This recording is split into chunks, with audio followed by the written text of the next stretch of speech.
నమస్తే, welcome to hello doctor. ఈ రోజు హలో డాక్టర్ లో హైపర్ టెన్షన్ అలాగే డయాబెటీస్ గురించి మనకు వివరించడానికి హోమ్ మేకర్ ఇంటర్నేషనల్ నుంచి డాక్టర్ రతన్ కుమార్ మనతో పాటు ఉన్నారు. అలాగే ఈ సమస్యలకి సంబంధించి మీకు ఎటువంటి డౌట్స్ ఉన్నా సరే స్క్రీన్ మీద నెంబర్ స్క్రోల్ అవుతుంటాయి, నెంబర్స్ కి కాల్ చేయొచ్చు. ఎటువంటి డౌట్స్ ఉన్నా సరే డాక్టర్ గారిని అడగచ్చు. నమస్తే డాక్టర్, వెరీ గుడ్ ఆఫ్టర్నూన్. సాధారణంగా ఇప్పుడున్న లైఫ్ స్టైల్లో చాలా మందికి చిన్న లేదు పెద్ద లేదు అన్ని వయసులో ఉన్న వాళ్ళకి కూడా ఈ ఎక్కువగా డయాబెటీస్ సమస్య వింటూ ఉన్నాం. సో ప్రధాన కారణం ఏంటి దీనికి అసలు?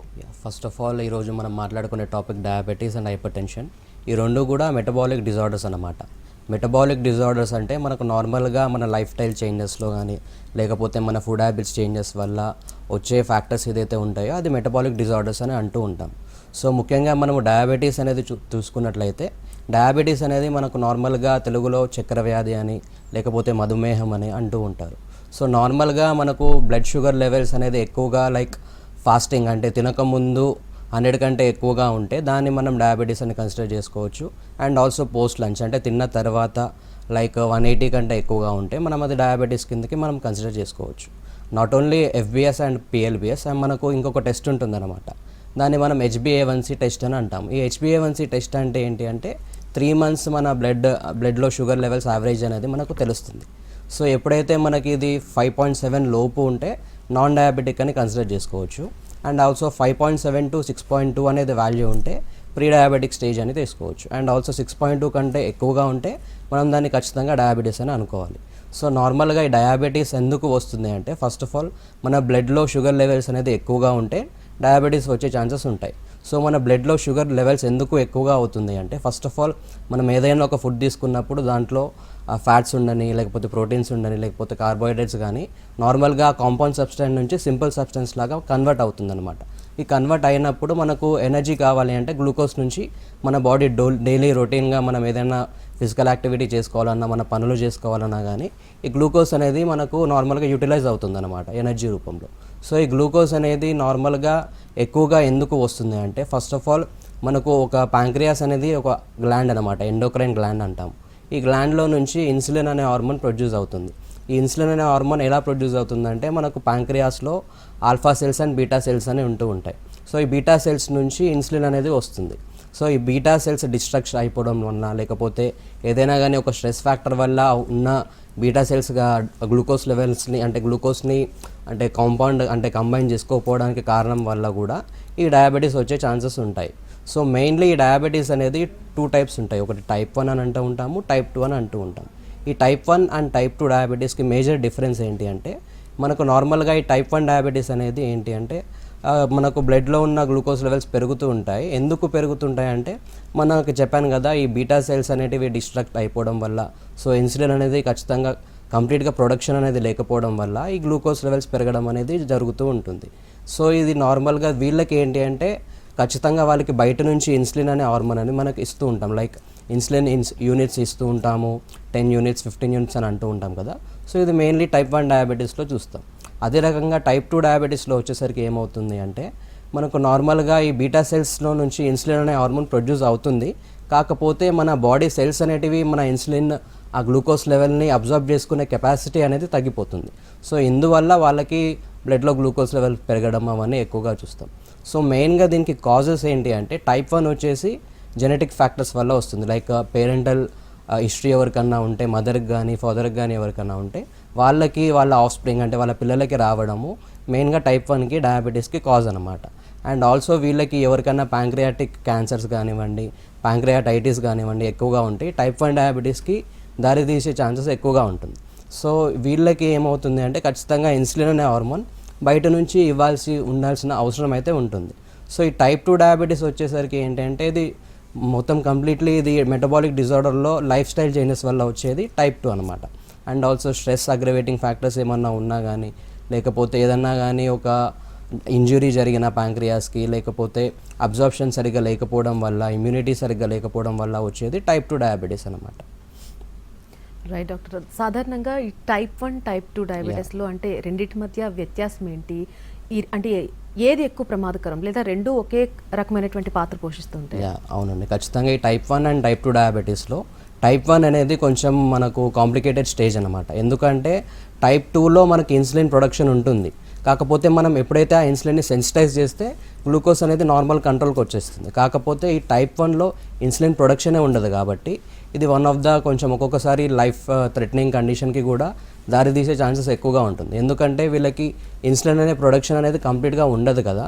సో అందువల్ల వాళ్ళకి ఖచ్చితంగా ఇన్సులిన్ యూనిట్స్ అనేది బయట నుంచి ఇవ్వడము, లేకపోతే వాళ్ళకి కంప్లీట్గా ఆ ప్యాంక్రియాస్ అనేది ఇంజురీ అయిపోయి లేకపోతే డ్యామేజ్ జరిగిపోయినందువల్ల ఆ ప్యాంక్రియాటైటిస్ ఉండడం వల్ల వాళ్ళకి ఇంకా వాళ్ళకి ఇన్సులిన్ ప్రొడక్షన్ అనేది సరిగ్గా లేకపోవడానికి ఛాన్సెస్ ఉంటాయి కాబట్టి సో ఈ టైప్ 1 డయాబెటీస్ అనేది ఖచ్చితంగా లైఫ్ థ్రెటనింగ్ ఛాన్సెస్ కూడా ఉంటుంది.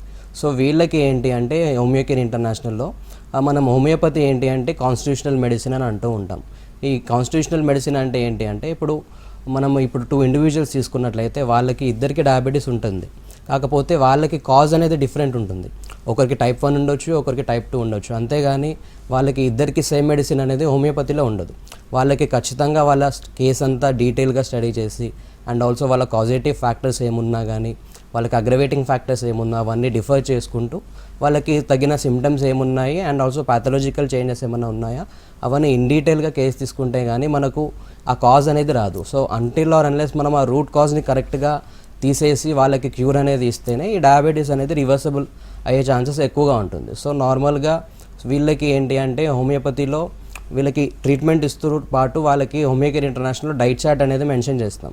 సో ఏదైనా మెటబాలిక్ డిసీజ్ వచ్చింది అంటే వాళ్ళకి ఆ ట్రీట్మెంట్తో పాటు డైట్ కూడా చాలా అవసరం. సో ఇప్పుడు ఈ డయాబెటీస్కి వచ్చేసరికి మనకు డైట్ పరంగా చేంజెస్ ఏం చేసుకోవాలి అంటే ఫస్ట్ ఆఫ్ ఆల్ వాళ్ళు ఎక్కువగా కార్బోహైడ్రేట్స్ తింటూ ఉంటారు కదా, ఆ కార్బోహైడ్రేట్స్ కట్ డౌన్ చేసుకోవడము, లేకపోతే ప్రోటీన్ ఇంటేక్స్ బాగా పెంచుకోవడము అండ్ ఫ్యాట్స్ అంటే ఒక మీల్లో ఖచ్చితంగా అన్ని రకాలుగా ప్రోటీన్స్ ఉన్నాయి, మినరల్స్ ఉండాలి, విటమిన్స్ ఉండాలి, ఇవన్నీ ఎక్కువగా ఉంటేనే వాళ్ళకి కరెక్ట్ మీల్ అనేది ఉంటుంది. కాబట్టి ఈ లైఫ్ స్టైల్ చేంజెస్ చేసుకుంటూ ఎవరైతే సెడెంటరీ జాబ్స్ లైక్ ఎక్కువగా డెస్క్ వర్క్ చేసేవాళ్ళు కంప్లీట్గా కూర్చొనే వర్క్ చేస్తూ ఉంటారు కాబట్టి వాళ్ళకి ఫిజికల్ యాక్టివిటీ లేకపోవడం వల్ల సో ఇన్సులిన్ టైప్ 2 డయాబెటీస్ వచ్చే ఛాన్సెస్ ఎక్కువగా ఉంటుంది. ఎందుకు అంటే వాళ్ళకి కదలిక లేకపోవడం వల్ల మనకు బాడీలో ఎనర్జీ అనేది అవసరం పడదు. ఎందుకంటే ఏదైనా బాడీ మూమెంట్ ఉంటేనే మనకు ఎనర్జీ అనేది అవసరం పడుతుంది. సో దాని తగ్గట్టుగా ఈ ఇన్సులిన్ అనేది ఆ గ్లూకోజ్ని అబ్జర్వ్ చేసుకొని మన బాడీలో ఉన్న మజిల్స్కి కానివ్వండి ఆల్ ద ఆర్గాన్స్కి కానివ్వండి సప్లై చేసే ఎక్కువగా ఛాన్సెస్ ఉంటుంది.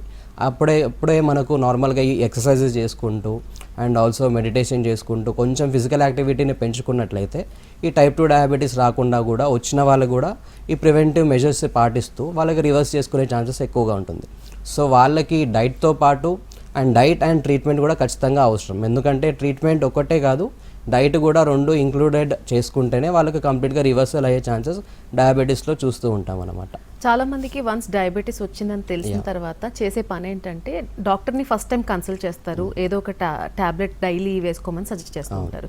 సో దాన్నే చాలా ఎక్కువ కాలం వాళ్ళు కంటిన్యూ చేసేస్తూ ఉంటారు, మళ్ళీ డాక్టర్ కన్సల్టేషన్కి వెళ్ళడం ఉండదు. సో దాన్నే కంటిన్యూ చేసేస్తూ ఉంటారు అండ్ ఎట్ ద ఎండ్ ఏమవుతుందంటే ఇన్సులిన్ వరకు తెచ్చుకునేటువంటి పరిస్థితులు కూడా చాలా చూస్తూ ఉంటాం డాక్టర్. సో వాళ్ళకి ఏం సజెస్ట్ చేస్తారు అంటే టైం టు టైం కన్సల్టేషన్స్ ఉండాలా, ఎటువంటి ట్రీట్మెంట్ తీసుకోవాలి అసలు?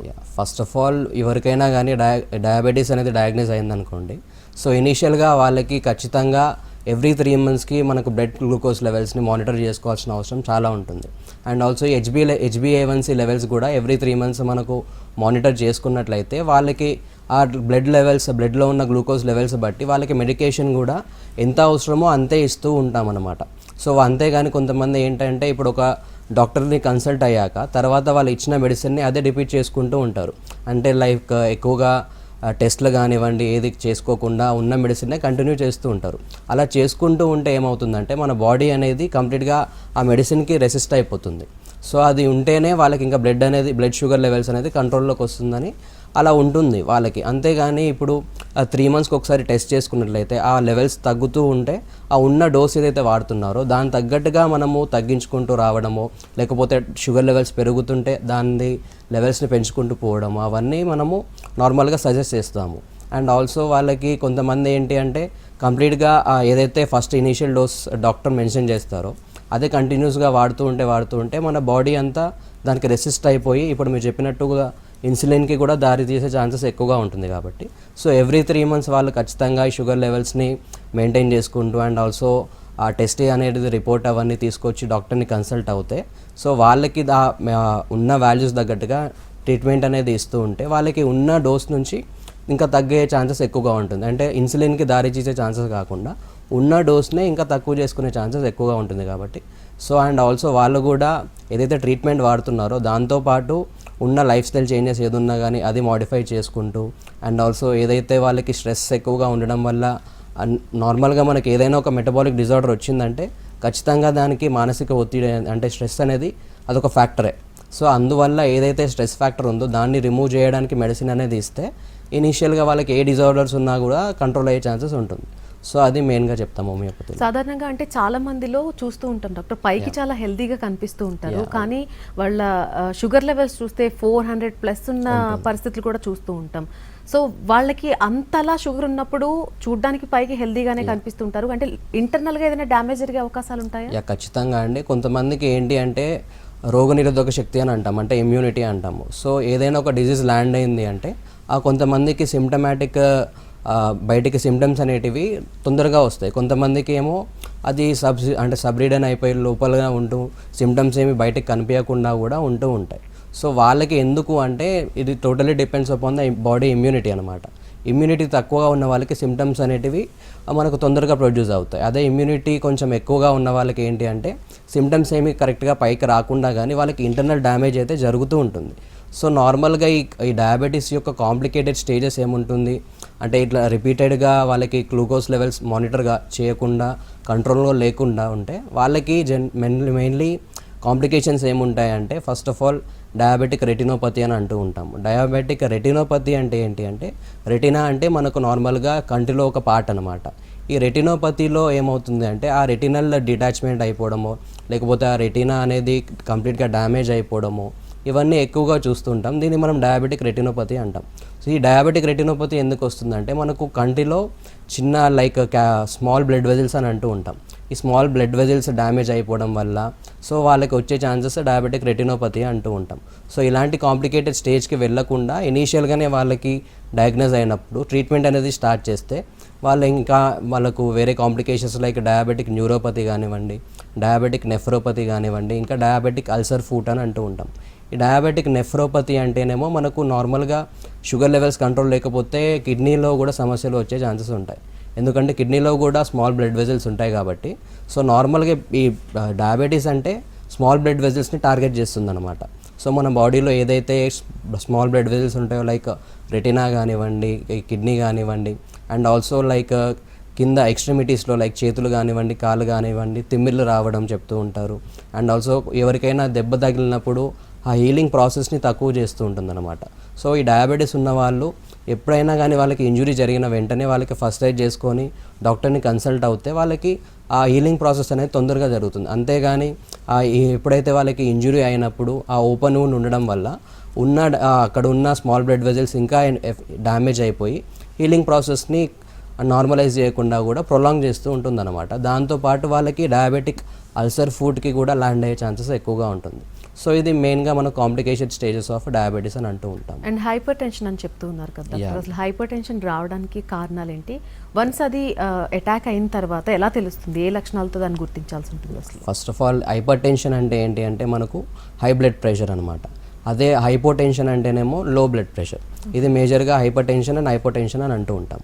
ఈ హైపర్ టెన్షన్ అనేది మనం ఎప్పుడు అంటూ ఉంటామంటే నార్మల్ మనకు బ్లడ్లో బ్లడ్ ప్రెషర్ అనేది 140/90 కంటే ఎక్కువగా ఉన్నప్పుడు, అంటే రిపీటెడ్గా 3 times టెస్ట్ చేసినప్పుడు, అంటే బ్లడ్ ప్రెషర్ మనం చెక్ చేసినప్పుడు రిపీటెడ్గా 3 times 140/90 కంటే ఎక్కువగా ఉంటేనే మనం దాన్ని హైపర్ టెన్షన్ అని మనము అనుకుంటూ ఉంటాం అన్నమాట. సో నార్మల్గా ఈ హైపర్ టెన్షన్ ఎందుకు వస్తుందంటే ఇది మేజర్లీ 2 types ఉంటాయి ఇందులో. ప్రైమరీ హైపర్ టెన్షన్ అని అంటాము, సెకండరీ హైపర్ టెన్షన్ అంటాం. ఈ ప్రైమరీ హైపర్ టెన్షన్ అంటే ఏంటి అంటే మేజర్లీ ఇది లైఫ్ స్టైల్ మోడిఫికేషన్ వల్ల వచ్చిందో లేకపోతే హెరిడిటరీ కాజెస్లో వచ్చిందా అని మనం ప్రైమరీ హైపర్ టెన్షన్ అంటాం. హెరిడిటరీ అంటే వంశపారంపరంగా వస్తూ ఉంటే దాన్ని మనం ప్రైమరీ హైపర్ టెన్షన్ అంటాం.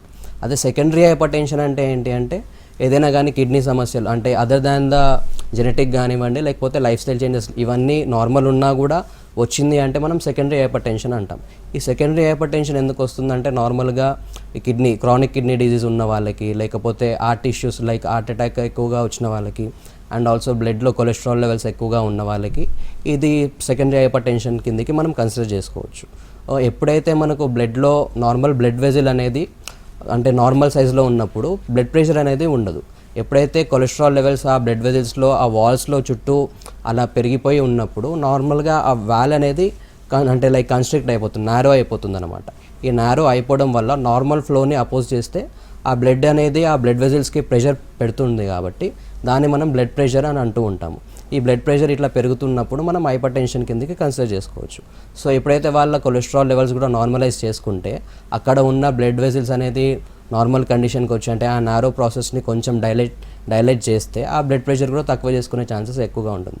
అండ్ ఆల్సో ఒబేసిటీ ఉన్న వాళ్ళకి కూడా ఇది హైపర్ టెన్షన్ వచ్చే ఛాన్సెస్ ఎక్కువగా ఉంటుంది. ఎందుకంటే ఒబేసిటీ ఉన్న వాళ్ళకి ఏమవుతుందంటే హై కొలెస్ట్రాల్ లెవెల్స్ ఉంటాయి కాబట్టి, అండ్ ఆ హై కొలెస్ట్రాల్ లెవెల్స్ ఉండడం వల్ల ఆ బ్లడ్ ప్రెషర్లో ఏదైతే ఆ నారో పోర్షన్ ఉండడం వల్ల బ్లడ్ వెజల్కి ప్రెషర్ అనేది పెరిగిపోయి వాళ్ళకి బీపీకి అంటే హైపర్ టెన్షన్కి ల్యాండ్ అయ్యే ఛాన్సెస్ ఎక్కువగా ఉంటుంది. అండ్ ఆల్సో ఎవరైతే కొంచెం ఎక్కువగా సాల్ట్ ఇంటేక్ బాగా తీసుకుంటారో ఆ సాల్ట్ ఇంటేక్ ఎక్కువ తీసుకున్నా కానివ్వండి, రెడ్ మీట్ ఎక్కువ తీసుకున్నా కానివ్వండి హైపర్ టెన్షన్ వచ్చే ఛాన్సెస్ ఎక్కువగా ఉంటుంది. సాల్ట్ ఎక్కువ తీసుకోవడం వల్ల ఎందుకు హైపర్ టెన్షన్ వస్తుంది అంటే నార్మల్గా సోడియం అనేది ఏం చేస్తుందంటే బ్లడ్ వెజల్స్ని కన్స్ట్రిక్ట్ చేస్తుంది. కన్స్ట్రిక్ట్ అంటే నారో చేస్తుంది అనమాట. సో ఎప్పుడైతే ఈ నారో చేయడం వల్ల అక్కడ ఉన్న బ్లడ్ వెజల్ పైన ప్రెషర్ అనేది పెంచుతూ ఉంటుంది కాబట్టి సో ఈ హైపర్ టెన్షన్ వస్తుంటుంది అంతే. అండ్ ఆల్సో వాళ్ళకి ఎవరైతే ఇప్పుడు చెప్పిన విధంగా మెటబాలిక్ డిజార్డర్స్ అన్నీ కూడా ఈ సెడెంటరీ లైఫ్ స్టైల్కి అలవాటు పడిపోయి అండ్ ఆల్సో ఎక్కువగా వాళ్ళకి డెస్క్ జాబ్ చేసే వాళ్ళకి ఇవన్నీ ఎక్కువగా వస్తూ ఉంటాయి. సో వాళ్ళకి not only diabetes and hyper tension, మనం థైరాయిడ్ అని అంటూ ఉంటాము అండ్ ఆల్సో పీసీఓడి, ఇవన్నీ కూడా మెటబాలిక్ డిజార్డర్స్ అన్నమాట. సో వీళ్ళకి కూడా అందరికీ కొంచెం ఫిజికల్ యాక్టివిటీ పెంచుకొని అండ్ ఆల్సో వాళ్ళకి ఉన్న లైఫ్ స్టైల్ చేంజెస్ అనేది మోడిఫై చేసుకుంటూ ఉంటే ఎలాంటి మెటబాలిక్ డిజార్డర్స్కి ల్యాండ్ అవ్వకుండా ఉండే ఛాన్సెస్ అనేది ఎక్కువగా చూసుకోవచ్చు అనమాట. అంటే ఈ రెండు సమస్యలకి ఇటు హైపర్ టెన్షన్ ఉంటే డయాబెటీస్ వచ్చే ఛాన్సెస్ ఎక్కువ అవడం కానీ, లేదా డయాబెటీస్ ఉన్న వారికి హైపర్ టెన్షన్ వచ్చే అవకాశం కానీ, అలాంటి అవకాశాలు కూడా ఉన్నాయా డాక్టర్? యా అండి, ఇప్పుడు నార్మల్గా డయాబెటీస్ వస్తే హైపర్ టెన్షన్ వస్తుంది అనేది 100% అనేది కరెక్ట్ కాదు. కాకపోతే వాళ్ళకి ఉన్న కాంప్లికేటెడ్, ఇప్పుడు మనం హైపర్ టెన్షన్లో ప్రైమరీ అండ్ సెకండరీ అని చెప్పాను కదా. ప్రైమరీలో ఏంటి అంటే ఖచ్చితంగా వాళ్ళు life style changes and genetic factors వల్ల వస్తుంది. అదే సెకండరీ హైపర్ టెన్షన్లో ఏంటి అంటే ఏదైనా ఒక disease modifying factor and also ఆ డిజీజ్కి ఏదైతే అండర్లయింగ్ కాజ్ ఉంటుందో అది కూడా సెకండరీ హైపర్ టెన్షన్లో వస్తుందన్నమాట. సో కొంతమందికి ఏంటి అంటే ఇప్పుడు ఈ థైరాయిడ్ కానివ్వండి, డయాబెటీస్ ఉన్నా కూడా ఇది నార్మల్గా ఆ సిమ్టమ్స్ వల్ల హైపర్ టెన్షన్ వస్తూ ఉంటుంది. అది నార్మల్గా డిఫెన్స్ మెకానిజమే. కాకపోతే ఎప్పుడైతే ఆ హైపర్ టెన్షన్ వస్తుందో నార్మల్గా మనం ఆ హైపర్ టెన్షన్ని క్యూర్ చేసే బదులు ఈ డయాబెటీస్ని అండ్ ఆల్సో ఈ థైరాయిడ్ని కంట్రోల్ చేస్తే ఆ డిజీజ్ అనేది ఇంకా కాంప్లికేటెడ్ స్టేజ్కి వెళ్ళకుండా కూడా మనం కరెక్ట్ చేసుకోవచ్చు అన్నమాట. సో నార్మల్గా ఇప్పుడు చెప్పిన విధంగా ఈ హైపర్ టెన్షన్లో కూడా మనకు జనరల్గా ఇది లైఫ్ థ్రెటనింగ్ అయ్యే ఛాన్సెస్ ఎక్కువగా ఉంటుంది. ఎందుకంటే ఇప్పుడు ఏదైతే ఒక బ్లడ్ వెజల్స్ అనేది నారో అయిపోయినప్పుడు నార్మల్గా మనకు ఏదైనా కానీ హెడేక్స్ రావడం, ఎక్కువగా హైపర్ టెన్షన్లో సిమ్టమ్స్ ఏముంటాయంటే ఫ్రీక్వెంట్గా హెడేక్ వస్తూ ఉంటుంది. ఈ హెడేక్ అనేది ఎందుకు వస్తుందంటే నార్మల్గా మనకు హెడేక్ నార్మల్ కండిషన్లో ఎప్పుడెప్పుడు వస్తుందంటే మనకు బాడీలో వాటర్ కంటెంట్ తక్కువ ఉన్నప్పుడు హెడేక్ రావడం, ఇది ఒకటి cause. And also cervical spondylosis అని అంటాము, అది ఉన్న వాళ్ళకి హెడేక్ రావడం, అది ఒక రీజన్ ఉంటుంది. అండ్ ఆల్సో సైనసైటిస్ ఉన్న వాళ్ళకి కూడా హెడేక్ వస్తుంది. హైపర్ టెన్షన్లో ఉన్న వాళ్ళకి హెడేక్ ఉంటుంది. మేజర్గా వీళ్ళకి డిఫరెన్స్ ఏంటి అంటే నార్మల్గా ఈ సైనస్ హెడేక్ ఉన్న వాళ్ళకి ఏంటి అంటే ఫ్రీక్వెంట్గా వాళ్ళకి డస్ట్కి ఎక్స్పోజ్ అయినప్పుడు హెడేక్ రావడము, లేకపోతే వాళ్ళకి హెడేక్తో పాటు కోల్డ్ అంటే సర్ది ఎక్కువగా అసోసియేట్ అయి ఉన్న వాళ్ళని సైనసైటిస్ హెడేక్ అని అంటూ ఉంటాము. అండ్ ఆల్సో ఇప్పుడు నార్మల్ ఇది హైపర్ టెన్షన్తో వచ్చే హెడేక్ ఏంటి డిఫరెన్స్ ఏంటి అంటే నార్మల్గా హెడ్ హెవీనెస్ అనిపించడము అండ్ ఆల్సో పర్టికులర్ ఒకటే పాయింట్ పొజిషన్లో వాళ్ళు చెప్తారు, ఈ పాయింట్లో నాకు హెడేక్ వస్తుందని చెప్తూ ఉంటారు. ఎందుకు అక్కడ హెడేక్ వస్తుంది అంటే నార్మల్గా ఆ బ్లడ్ వెజల్స్ అనేది ఒక్కొక్కసారి రప్చర్ అయిపోయి బ్లడ్ ఎమరేజ్ కూడా అయ్యే ఛాన్సెస్ ఎక్కువగా ఉంటుంది. సో దానివల్ల బ్రెయిన్ స్ట్రోక్ రావడం, ఇవన్నీ కూడా complicated stages of hyper tension అనమాట. సో ఎప్పుడైనా కానీ ఈ డయాబెటీస్ కానివ్వండి, హైపర్ టెన్షన్ కానివ్వండి, ఇనీషియల్ స్టేజ్లోనే వచ్చినప్పుడు వాళ్ళకి ట్రీట్మెంట్ అనేది స్టార్ట్ చేస్తే అండ్ ఆల్సో వాళ్ళకి ఏదైనా కానీ ఒక కాన్స్టిట్యూషనల్ రెమెడీ అనేది కరెక్ట్గా మనం ఇచ్చినట్లయితే వాళ్ళకి వాళ్ళ ఆఫ్ స్ప్రింగ్కి అంటే వాళ్ళ పిల్లలకి రాకుండా కూడా హోమియోపతితోని మనం కంట్రోల్ చేసే ఛాన్సెస్ ఎక్కువగా ఉంటుంది. అండ్ ఆల్సో వాళ్ళకి ఏ డిజీజ్ వచ్చినా కానివ్వండి వాళ్ళకి ఆ ట్రీట్మెంట్తో పాటు డైట్ చార్ట్ అనేది కరెక్ట్గా ఇస్తూ ఆ లైఫ్ స్టైల్ చేంజెస్ అనేది కరెక్ట్గా వాళ్ళకి కౌన్సిలింగ్ అనేది చేస్తేనే కానీ సో ఖచ్చితంగా వాళ్ళకి మళ్ళీ రాకుండా కూడా ఆ రికరెన్స్ని మనం ఆపొచ్చు అనమాట హోమియోపతి. ఒక కాలర్ రెడీగా ఉన్నారు, మాట్లాడదాం డాక్టర్. స్వామి గారు చౌటుపల్లి నుంచి కాల్ చేస్తున్నారు. నమస్తే అండి, welcome to hello doctor. Doctor Ratan Kumar గారు ఉన్నారు, మాట్లాడొచ్చు మీరు. నమస్కారం అండి. నమస్తే అండి, చెప్పండి. ఇక్కడ చౌటుప్పల్ అండి, స్వామి నా పేరు. ఓకే సార్ నాకు గత 2 సంవత్సరాలైంది అరికాళ్ళ ఏళ్ళలో ఒకటే మంటలు సార్. అచ్చా అచ్చా. మన ఎప్పుడు సూర్యుడికి వచ్చినట్టు అవి ఇవి ఇక్కడ ఓకే బీబీ నగర్ ఎయిమ్స్ మందులు వాడినా, కామినేని పోయినా, ఓకే ఇక్కడ మళ్ళా అది అది అది హోమియోపతి రామంతపురం అక్కడ వాడినా, ప్రైవేట్ హాస్పిటల్ కూడా చూపించుకున్నా. ఓకే. ఎన్ని చూపించుకున్నా మంటలు పోట్లు ఇవన్నీ తక్కువ అయితలేవు సార్. మీకు షుగర్ ఉందా అండి? షుగర్ ఎప్పుడైనా టెస్ట్ షుగర్ కూడా చేయించారా? పరీక్ష చేయించుకున్నా సార్. థైరాయిడ్ షుగర్ చేయించుకున్నా, నార్మలే వచ్చింది సార్. అన్నీ నార్మలే ఉన్నాయి. ఆ, ఓకే. ఏమన్నా మీకు నార్మల్గా బ్యాక్ ఏక్ రావడం అంటే వెనకాల లైక్ నడుము నొప్పి రావడం ఏమన్నా జరుగుతూ ఉంటుందా అప్పుడప్పుడు? నడుములు అంటే ఇక జర నిలబడ్డా కానీ నడుములు కూర్చుంటాయి. అదే అదే తిమ్మిళ్ళు, అనేకమైన తిమ్మిళ్ళు సార్ నాకు. ఓకే. నిలబడినప్పుడు తిమ్మిళ్ళు కానివ్వండి అండ్ ఆల్సో కొంచెం బ్యాక్ పెయిన్ వస్తుంది అంటున్నారు కాబట్టి మీకున్న ప్రాబ్లం ఏంటి అంటే డయాబెటీస్ కాదు, థైరాయిడ్ కూడా కాదండి, మీకు లంబార్ స్పాండిలోసిస్ అని అంటాం. ఈ లంబార్ స్పాండిలోసిస్లో ఏమవుతుందంటే నార్మల్గా మనకు వర్టిబ్రల్ కాలమ్ అనేది ఉంటుంది. ఈ వర్టిబ్రల్ కాలమ్లో 2 వర్టిబ్రే మధ్యలో ఒక డిస్క్ అనేది ఉంటుంది. ఆ డిస్క్ నుంచి ఏంటి అంటే మనకు స్పైనల్ కార్డ్ అనేది వస్తుంటుంది కాబట్టి ఆ స్పైనల్ కార్డ్ నుంచి మనకు నర్వ్స్ అనేది వస్తుంటుంది. అవి వచ్చినప్పుడు ఏదైతే కంప్రెషన్ జరిగినప్పుడు, డిస్క్ ప్రొలాప్స్ జరిగినప్పుడు ఇట్లాంటి మనకు తిమ్మిళ్ళు రావడము, పొడిచినట్టు సెన్సేషన్ అనిపించడము ఇవన్నీ ఎక్కువగా కంప్లైంట్ చేస్తారు. సో ఏం కాదండి, మీకున్న దగ్గరున్న ఏదైతే హోమియోకేర్ ఇంటర్నేషనల్ బ్రాంచ్ ఉంటుందో అక్కడికి ఒకసారి వస్తే మీ రిపోర్ట్స్ కానివ్వండి, ఏదైనా స్కానింగ్ కూడా ఉన్నా కూడా దాని తగ్గట్టుగా ట్రీట్మెంట్ ఇస్తాము. ఖచ్చితంగా తగ్గుతుందండి, టెన్షన్ ఏం లేదు దీనికి. అండ్ అలాగే డాక్టర్ వచ్చిన తర్వాత అసలు ఎటువంటి ఫుడ్ తీసుకోకూడదు, ఎటువంటి ఫుడ్ తీసుకోవాలి, దానికి సంబంధించిన జాగ్రత్తలు తీసుకోవాలి? ఇప్పుడు నార్మల్గా డయాబెటీస్ వచ్చిందనుకోండి, సో వాళ్ళకి ఫుడ్లో చేంజెస్ ఏముంటాయంటే హై గ్లైసెమిక్ ఇండెక్స్ ఉన్న ఫుడ్ అనేది తక్కువ చేసుకోవాలి. హై గ్లైసెమిక్ ఇండెక్స్ అంటే ఏంటి అంటే నార్మల్గా మనం ఏదైనా ఒక ఫుడ్ తీసుకున్నప్పుడు సడన్గా గ్లూకోజ్ అనేది స్పైక్ అయిపోతుంది.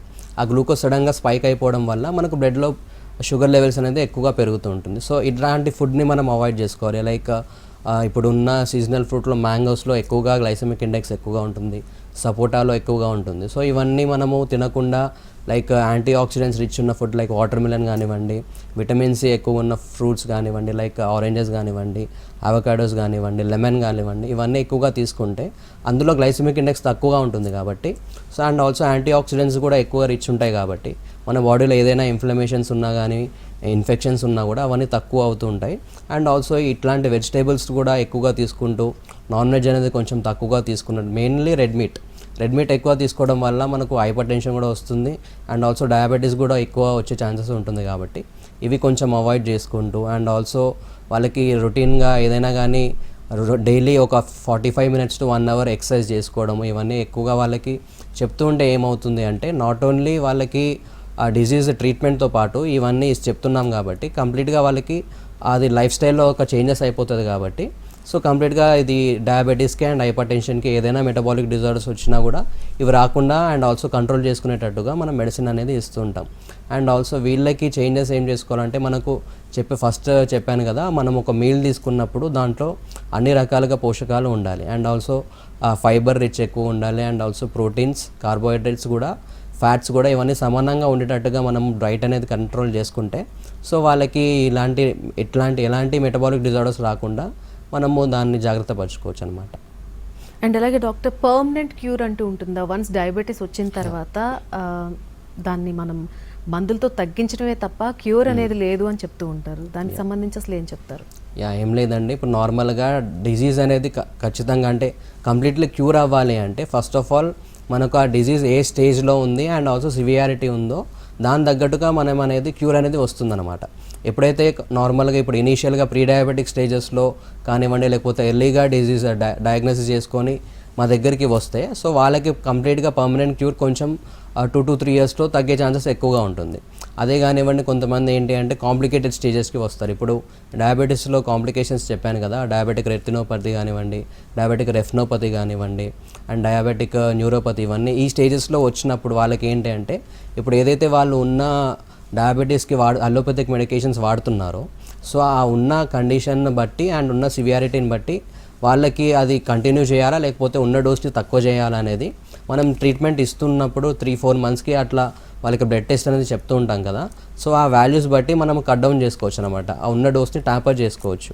ఆ టాపర్ చేసుకుంటూ అండ్ ఆల్సో వాళ్ళకి ఏంటి అంటే ఆ బ్లడ్ షుగర్ లెవెల్స్ కరెక్ట్గా మానిటర్ చేసుకుంటూ నార్మలైజ్గా ఉంటుంది అన్నమాట. ఖచ్చితంగా వాళ్ళకి ఏదైతే వాళ్ళు వాడే మెట్ఫార్మిన్ కానివ్వండి, గ్లూకోమేట్ కానివ్వండి, ఆ టాబ్లెట్స్ని కూడా మనం ఖచ్చితంగా ఆపే ఛాన్సెస్ కూడా మనం 100% చేసుకోవచ్చు. సో ఎప్పుడైతే కాంప్లికేటెడ్ స్టేజ్కి ఎంటర్ అవుతారో సో ఫర్దర్ కాంప్లికేషన్స్ కానివ్వకుండా కూడా మనము ఆ ఉన్న స్టేజ్లో ఆ ఇన్సులిన్ జోలికి వెళ్ళకుండా కూడా ఉన్న మెడికేషన్ని మనము నార్మలైజ్ చేసుకోవచ్చు అనమాట. అలా ఉంటుంది. Right doctor, thank you so much for your time. Diabetes గురించి అండ్ హైపర్ టెన్షన్ గురించి చాలా డీటెయిల్స్ అందించారు. Thank you so much. ఇది ఇవాల్టి hello doctor. Keep watching NTV.